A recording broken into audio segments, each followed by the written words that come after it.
সম্মানিত শুধু খেয়াল রাখবেন, হালালের ভেতরেই বরকত আছে। হালালে কি আছে? হারামে কোনো বরকত নেই। হারামে আছে সাময়িক উত্তেজনা আর উন্মাদনা।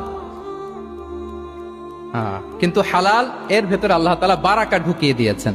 তাহলে আমরা হালাল কনজিউম করব, কি বলেন? সব ক্ষেত্রে, সব ক্ষেত্রে।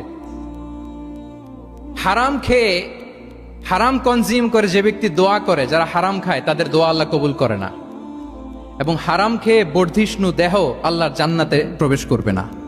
লা ইয়াদখুলুল জান্নাতা জাসাদুন গুযিয়া বিল হারাম। হারাম খেয়ে যে দেহ নাদুস নুদুস হয়েছে, ওই দেহ কখনো আল্লাহর জান্নাতে প্রবেশ করবে না। এজন্য খবরদার, আমাদের সবকিছু আমরা হালাল দিয়ে সাজাবো ইনশাআল্লাহ। বলেন সবাই।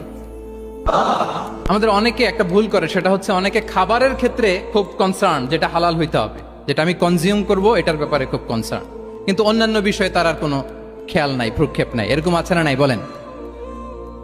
আমাদের সরকারি বিভিন্ন অফিসগুলোতে ঘুষ আছে না? ঘুষ আছে।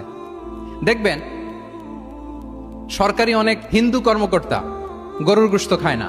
কেন খায় না? তার ধর্মে এটা নিষেধ, গরু খেতে চায় না। আচ্ছা, আবার সরকারি অফিসগুলোর অনেক মুসলিম কর্মকর্তা দেখবেন সরকারি কাজে থাইল্যান্ড গিয়েছে, চায়না গিয়েছে, খুঁজে খুঁজে হালাল রেস্টুরেন্ট খোঁজে।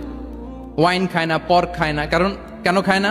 এটা ইসলামে নিষেধ। কিন্তু দুই অফিসারই, মুসলিম অফিসার, হিন্দু অফিসার, দুইজনই আবার ঘুষ খায়। হয় না এরকম? হিন্দু অফিসার গরুর গোশত খায় না, তার ধর্মে নিষেধ। মুসলিম অফিসার ওয়াইন খায় না, পর্ক খায় না, তার ধর্মের নিষেধ। তো ঘুষও তো দুই ধর্মের নিষেধ, কি বলেন? তাহলে যেটা খাবো, কনজিউম করবো, শুধু এইটার ব্যাপারেই কি হালাল? না। ইউর ইনকাম শুড বি হালাল, ইউর ফ্যাশন শুড বি হালাল, ইউর এন্টারটেইনমেন্ট শুড বি হালাল, ইউর রিলেশনশিপ শুড বি হালাল। আপনার রিলেশনশিপও কি হইতে হবে? এই তো আসল জায়গায় চলে আসছি এখন।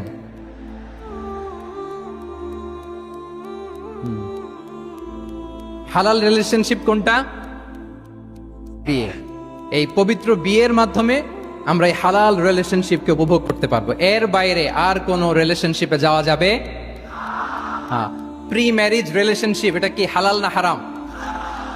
হ্যাঁ, ফতোয়া আপনারাই দিয়ে দিচ্ছেন। বলেন, বিবাহ বহির্ভূত যে কোনো রিলেশনশিপ